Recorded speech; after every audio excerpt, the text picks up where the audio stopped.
Welcome to another episode of TCM Tea Talk. Well, Tea Talk. And today on our show we have our Registered Doctor of Traditional Chinese Medicine, Dr. Samantha Jennings, with us today. Welcome back. Thank you.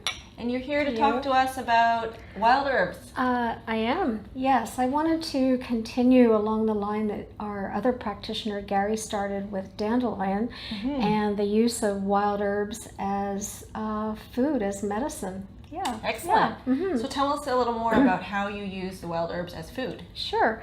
Well, initially I started learning when I was a student at the California School of Herbal Studies. It was the Academy of Botanical Medicine, and we had a large part of what we learned was using herbs as, as a way of, wild herbs as a way of getting more nutrients into the body.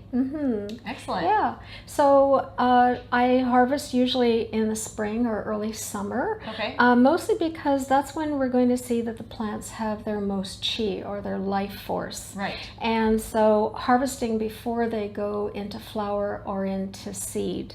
And this is when we're also going to see the most chlorophyll, which is actually very close to similar in chemical structure as human blood. So it's a really excellent blood tonic that's to get good to these know. greens.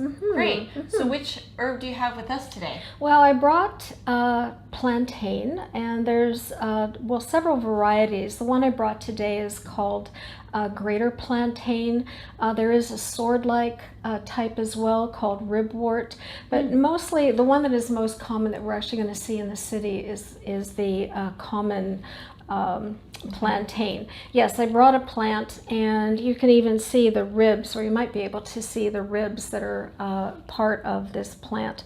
So like most of the wild herbs, they're filled with all kinds of micronutrients, including really high in iron, but also some of the nutrients that are harder to find, like chromium, that sort of thing, manganese, and all of that. And then how I use them is that I like to make a dried herb condiment. So I will harvest things like the plantain, the dandelion that Gary mentioned, nettle, yellow dock, and then I'll dry those, and then in equal proportions I'll make my herbal condiment.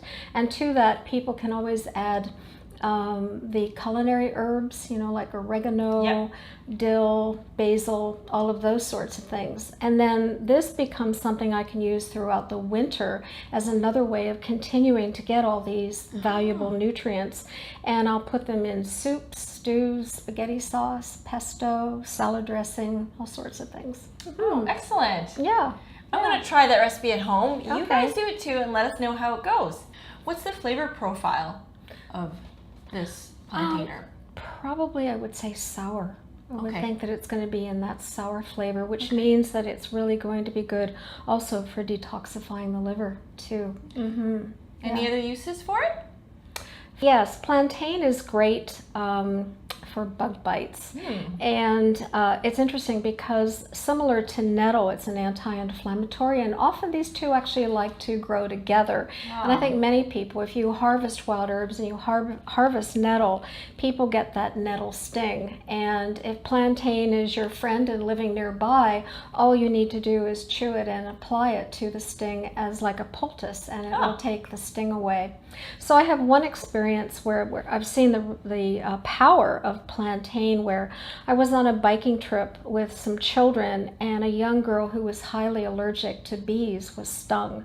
And one of the students went back on the bike to the school to get the EpiPen from the refrigerator, but I sat down with the girl. I had her chew the plantain, applied it as a poultice, and by the time the EpiPen arrived, she no longer needed it.